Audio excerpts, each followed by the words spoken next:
lot of options today. Yossi Levi is a member of Israel's ultra-Orthodox Jewish community. He is also a major in the infantry reserves of the Israel Defense Forces, IDF. In times of war, the long-standing military exemption for the ultra-Orthodox, also known as Haredim, is dividing the country. Secular Israelis are angry that they are shouldering the risk and drudgery of fighting in Gaza.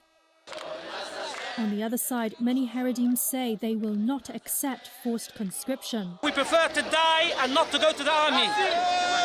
But some, like Levi, come forward voluntarily to serve in the army. He says attitudes are softening within some parts of the community towards military service amid the war in Gaza, and that he hopes could be enough to ease the current crisis. And I feel that in the Haredi society, a lot of people, they are much more support the IDF. They feel that something different now. They feel that they need to be part of it. They feel that the terrorism attack can come to the Haredi neighborhoods. The ultra-Orthodox Haredi community has been exempt from military service since the founding of Israel in 1948. The country's first Prime Minister, David Ben-Gurion, exempted about 400 students from military duty so they could devote themselves to religious study.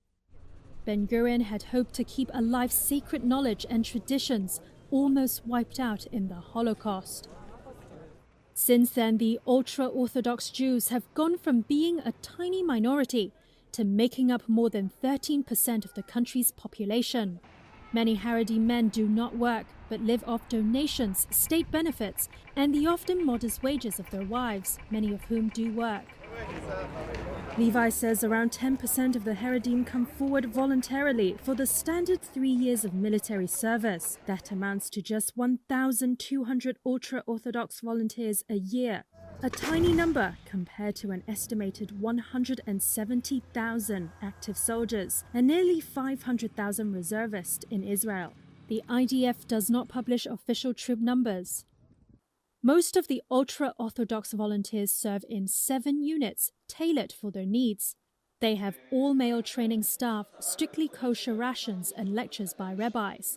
Levi also runs the Netzer Yehuda organization that encourages ultra-Orthodox enlistment. We can double it and can triple it in 1-2 years, and we can see a lot of Haredim, and it's going to be enough to the IDF.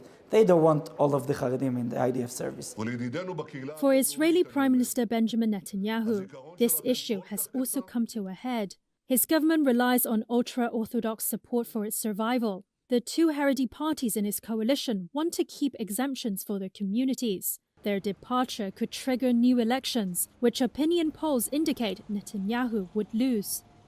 On the other hand, Netanyahu's own defense minister, Yoav Gallant, and his allies want a far broader conscription law.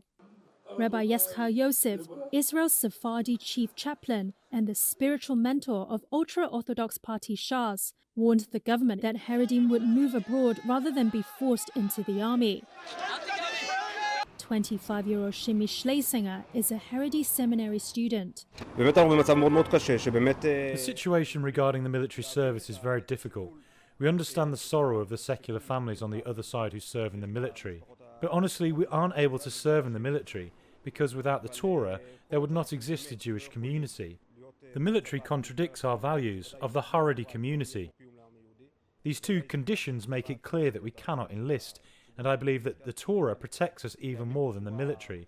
That's a fact that October 7th reveals. The IDF declined to comment on the conscription debate, referring policy questions to the government.